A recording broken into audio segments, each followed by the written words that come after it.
All right, I've got this song by a band called Arid, I think is how they say it. I'll throw a link to the Spotify in the description below if you want to have a listen to the full song. And I've got a section that I want to end my video clip with, and it's this. But I wanted to have some reverb and echo, so that way it sounds a bit more like this.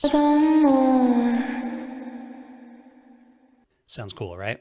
Okay, so how I did that is I have the bit of the song where I want my reverb to start, which is right here, kind of on this transition. I'm going to split it, and I'm just going to hit Alt on the keyboard and drag and drop it to the line below it. Now with that one selected, I'm going to right click on it. I'm going to go New Compound Clip. You can change the name if you want. In my case, I'm just going to leave it at the default. Now I want to open that new compound clip, so I'm going to right click on it again, and I'm going to say Open in Timeline. Now it's going to open that compound clip. I'm going to click on it, hit Alt on the keyboard again, and drag and drop it to create another copy of it. I want to disable this one, so I'm just going to hit D on my keyboard. And then what I want to do with my disabled one is I want to pull it along a bit in order to get some extra time after it, which is why it's handy if that piece that you want to use has something back after it in order to carry it along.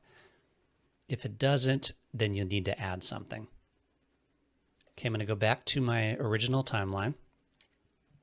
And in my effects, I'm going to search for reverb. And I'm going to drag and drop it onto that clip.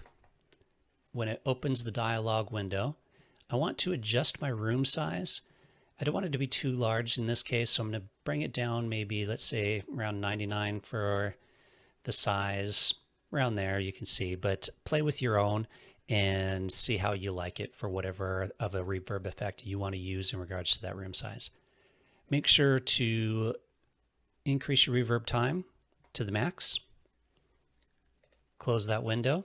Now you also want to drop the volume on that line. So select it again, go up to your volume, and I'm going to put a -10 on it.